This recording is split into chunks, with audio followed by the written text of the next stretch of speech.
Hi, well, thanks for sticking around for the kind of final section for today. I'm Eleanor. I'm from the Behavioural Architects, and I'm going to talk a bit about behavioural science today, and really some of the tools and techniques that are afforded by the behavioural sciences that can help us start to change behaviour and go beyond just nudging. Okay, I was warned that this slide takes a while to load up.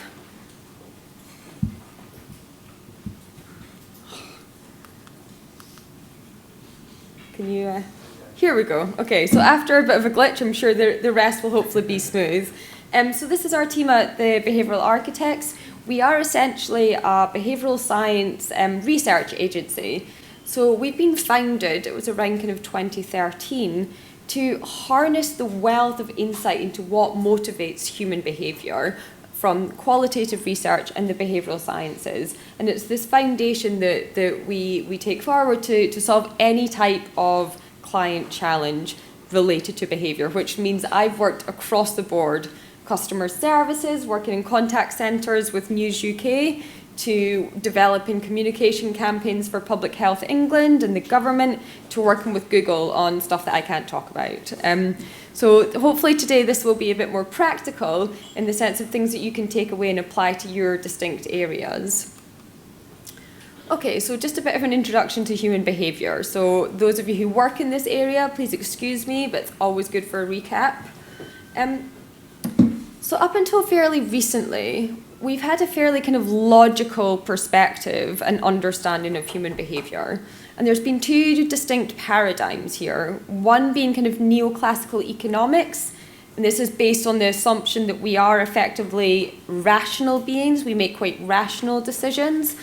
And I don't mean by this that we're all running around with our economic textbooks thinking in economic terms, but it has been the basis of most of our policies, our schooling. So it's these kind of logical beliefs that we often take with us without realising. And then the second paradigm has been that of traditional market research. And because I work in market research, I feel I'm able to say this.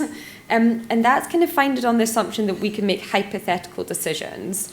So you ask someone, what they would do in the future, or whether they would buy this, whether they would engage with your product, and you expect them to have any sort of accurate insight on what they would do in some different context further in the future. And if anyone knows here, I'm pretty rubbish at predicting my own future behaviour because it's out of that context. And so what we're trying to do is really bring a more human understanding into what motivates behaviour. So what does this mean? So for example, the kind of neoclassical logical approach to communications might be just telling people what they need to do, give people information, and therefore they will make the right decision. Tell people littering is illegal, because that works. But what we know from behavioural science and taking a more human approach is it's really about giving people the right information.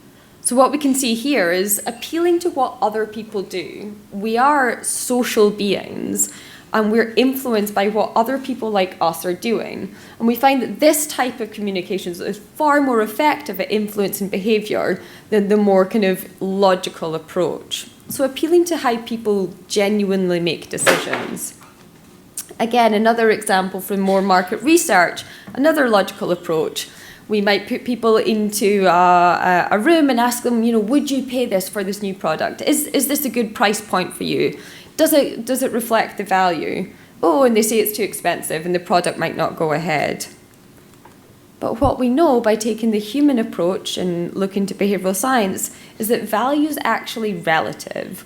We make decisions not in absolute, but relative to the things with our environment. We infer value from the cues that are going on around us. And if anyone's familiar with TK Maxx, they will know the power of the RRP and attributing value. Great, it's on sale. And what we do at the Behavioural Architects and what we believe is that combining these insights from the human sciences, from qualitative research and behavioural science, means that we fundamentally get to a better understanding of human behaviour. And that means we're able to apply this across the board, whether it's to customer services, marketing, communication, or developing behavioural interventions. Okay, so I'll just do a quick whistle-top tour of how our brains really work and what has informed behavioural science. And so again, apologies if this is old news to some people, but it's always good to go over. So Daniel Kahneman, who was kind of the founder of modern day behavioural science, coined these two different ways in which we process information. We effectively have two decision-making processes, easily termed System 1 and System 2. System 1 is that kind of automatic system. It's the oldest part of our brain. It's the one we kind of share with reptiles. It's the kind of fast, uncontrolled, emotional aspects of our brain. And importantly, it's effortless. It requires a lot less mental energy to use this part of our brains and this information processing. And most of it goes on under the surface. It's very unconscious. We then have System 2, which is much more controlled. It's slow, it's effortful, it's that kind of self-aware element. And I like to think of it, when you think that you're thinking, that's System 2. When you turn up at work on a Saturday, because you've driven there on habit, that's System 1. And we use these together, but it's been estimated about 90 to 95% of our decisions and actions are governed by System 1. Much more unconscious, we're not necessarily aware of that going on. And this has been, we've kind of evolved to have these information processes simply to be able to function. We are bombarded by millions and billions of stimuli at any given minute. A recent study by Google estimated that our five senses are bombarded by about 11 million bits of information at any one time. We can consciously process about 40. So in order to simply deal with all of these, we've had to develop, strategies to help our brains efficiently decide what to allocate our attention to, what's worthwhile engaging that scarce mental energy in. And so we've developed what are called heuristics and biases. These are quite popular terms nowadays. You'll find many books and all the kind of pop psychology that refer to these. And it's simply kind of heuristics are mental shortcuts, rules of thumb, strategies that we've developed that will allow us to get to a kind of not bad outcome, really designed to avoid catastrophe and help us make quick decisions. So you'll see this if you kind of Wikipedia, cognitive biases, heuristics. This is the plethora of all of these different quirks that we're prone to. One of the most famous ones, loss aversion, you might have heard of or be exposed to in that sense of fear of missing out. All of those kind of, last one available, only 3 left at this price. That taps into a bias of loss aversion where we're programmed to feel loss much more acutely than we are to feel the gain of something. And this is used really effectively to drive impulsive decisions. And you can see it using very effectively in a lot of marketing. But importantly, this is what makes us human. It unites us as human beings, these quirks in our decision making. And there has been talk of them making us irrational or illogical. But I like to think of it as that we are just being normal. We are being human. But by understanding these quirks, it means that we can have a better understanding of behaviour in order to then shape that behaviour in not nefarious ways. So what does that actually mean? What does this all mean for changing behaviour and driving action? So today I thought I'd talk through kind of 3 ways in which behavioural science can help you and has helped me in the past change behaviour. And these are diagnosing the barriers. So what's going on? What's impeding that action I want people to do? What's impeding that behaviour? Whether that's getting someone to not call your call centre or to click on this online or to sign up to your course, to put their litter in the bin. What is impeding that? Also appreciating the role of context. Behaviour occurs in context, and so we need to appreciate what's going on there, particularly around the interventions or the solutions that we're developing.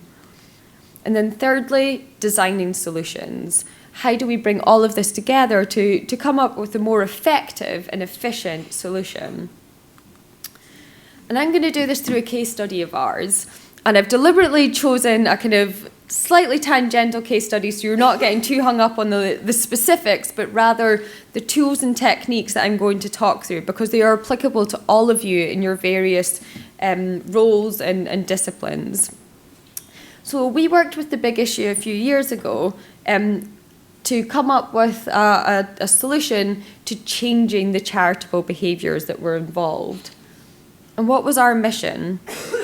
Well, the Big Issue is established on the belief that it is a hand up and not a handout. It is not charity. It is a means of enabling the sellers to get up and get a foot up in life, give them a sense of purpose and a sense of agency. But they found about 20% of people giving money were not taking the magazine. They were simply giving money, so they were just giving. And what they wanted to do was stop this behaviour and get more people giving money but taking the magazine as well. Because fundamentally, that then engaged in a transaction and it enabled the sellers to have a sense of purpose rather than it simply being charity. So this is quite complex. We're dealing with quite complex situations and complex individuals. So what did we do? How did we go about diagnosing the barriers that were preventing people from taking the magazine? So I'm going to talk through a model, a behavioural model. Now, all models are fundamentally designed to help streamline decision-making, help simplify complex situations. And the COM-B, some of you may have heard of it. It was developed out of UCL, and it's basically a compendium and a synthesis of all of the myriad of different frameworks and theories and behaviour change models that are out there. It's a robust model, but it's very simple as well. And I've used this across a number of different projects. So I'm going to take you through because it can be a helpful tool when you're looking at what might be preventing behaviour from happening. It basically just breaks down behaviour into 3 core components: capability, motivation, and opportunity. So when we think about capability, do people have the capability to do the behaviour or your action that you're asking of them? We look at physical and psychological. If you want me to go for a run, do I actually have the physical stamina in order to do that? Do I have the psychological knowledge? Do I understand what it takes to go for a run? So if you're looking at your website, for example, do people have the physical dexterity if they're on a mobile? Do they know what it is that you're asking of them on that website? Do they understand?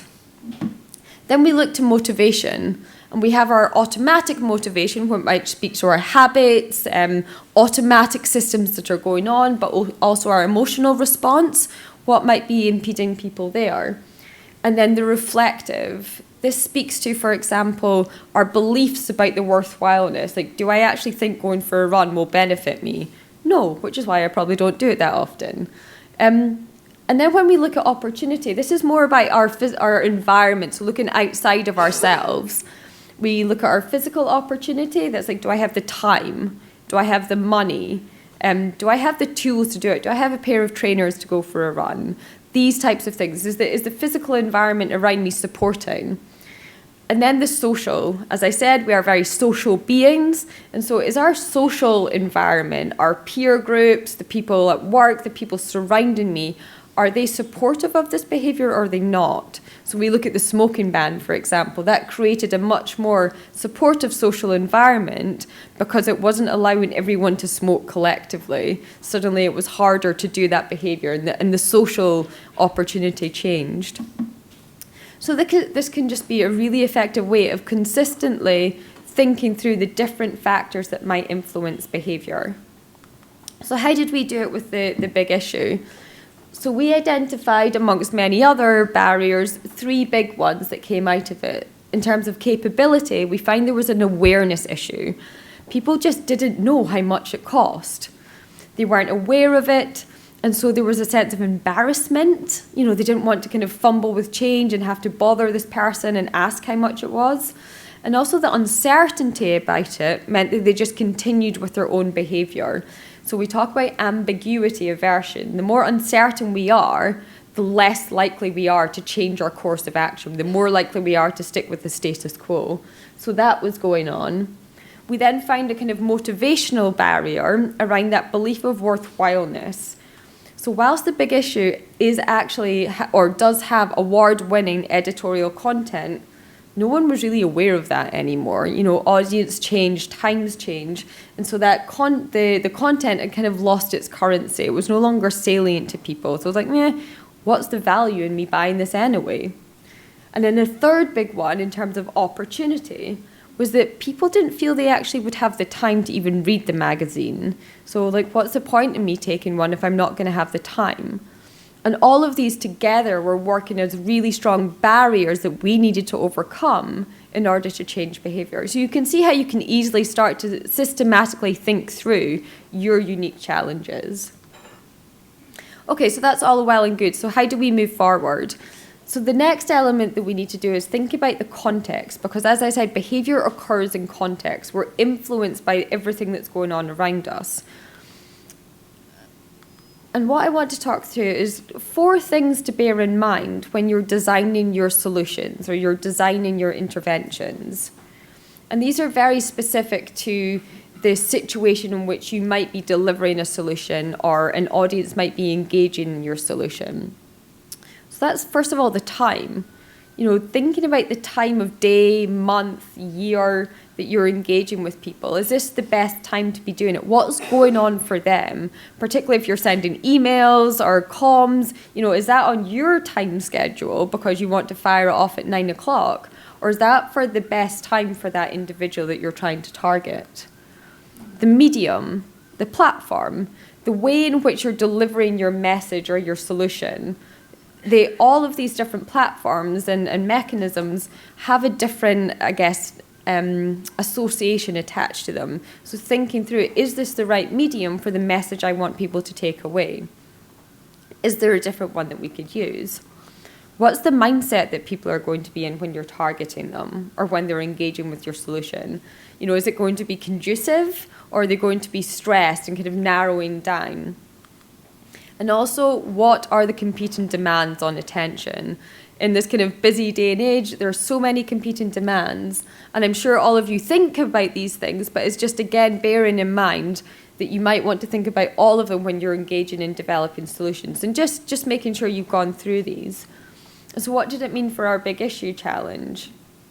Well, we find that customers obviously are always rushing. The places where sellers are underground, supermarkets, all of these moments when people are rushing on the go. Probably not the best time, for example, to start educating about the mission of the big issue or telling them why they should be taking a copy. The medium, well, this was a massive sticking point because really the only way to appreciate the content would be by reading it, but no one was taking the magazine. So again, that was not the right medium for the message we wanted to get out there. Mindset, well, everyone's pretty stressed. Coming in and out of the underground or supermarket shopping, it's never the right time. And when people are stressed, it kind of focuses their attention. It means they're less engaged with anything else going on and less receptive to any sort of message. And obviously the competing demands at this time, everyone's got so many other things to do. They're just focusing on their specific mission. So we analysed the context and found nothing was really working for us here. We needed to think more laterally in terms of coming up with solutions to overcome the barriers that we identified. So this comes on to my third way in which behavioural science can help, designing solutions. And I'm going to talk through another framework here that can be a really effective starting point for coming up with behaviourally informed solutions. And I'm going to talk about mind space. And some of you might be thinking, why are you talking about this? This was developed in 2010. We've evolved a lot since then.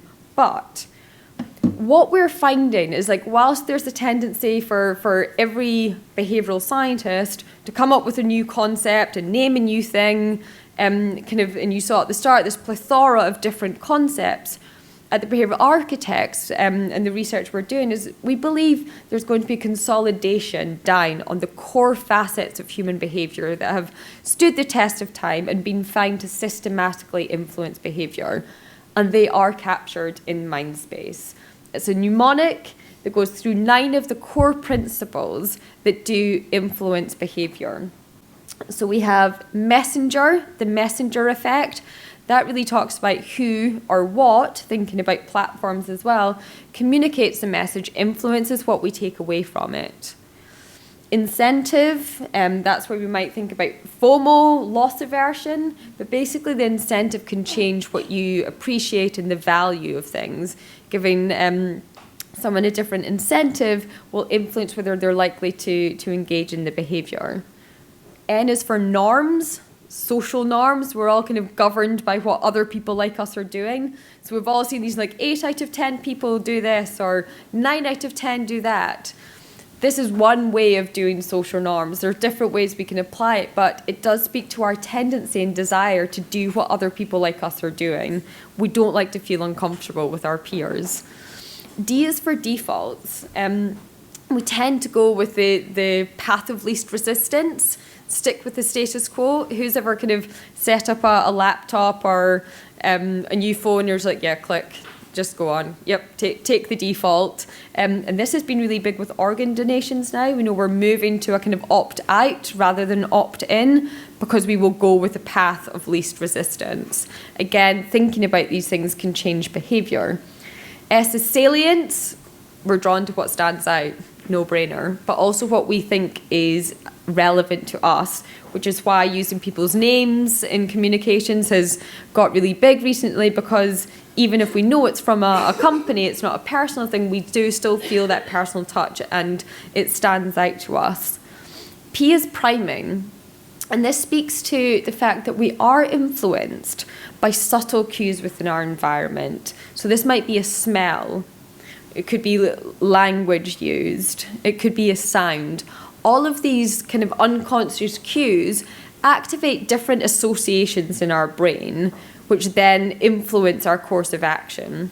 So when you walk into the supermarket and they have that smell of bread, that's to activate our kind of salivary glands to then make us more likely to go and choose bread, but also a sense of comfort, which means we're more likely to buy more. So all of these things are priming us in an unconscious way. A is effect. Again, a no-brainer, we are influenced by our emotional response to things. We are governed by our emotions. There's the saying that kind of feelings as fact. And C is commitment. We like to be seen as consistent in our actions.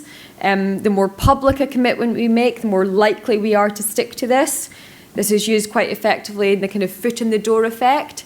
So if you are wanting someone to continue with a behaviour, try and find some other way or some other action that they've done previously that you can leverage. So we've done this in contact centres before about reframing, so people phoning up to cancel. Rather than saying, why are you phoning to cancel? How can we help? It's, well, why did you sign up in the first place? So kind of leveraging that small commitment that they did in the first place can change their perception of the situation. And ego, we all like to feel good about ourselves. So trying to tap into people's sense of identity and, tying into that ego, again, makes them more likely to engage with your message or drive behaviour. So how did we use these concepts in relation to the context that we were working with to overcome some of those barriers? Well, we developed 3 interventions that were tried and tested.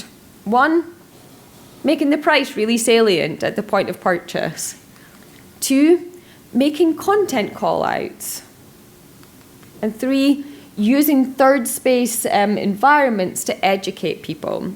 And I'm just going to talk through one of the principles from Mindspace for each of these to bring it to life a bit. So with the first one, we really appealed to salience. This was about drawing attention and making it seem relevant to everyone. And what did we do? Well, it seems perfectly logical now, but we slapped a massive big sticker on. So this was obvious from a distance. There was none of that hesitation. You weren't having to engage with anyone.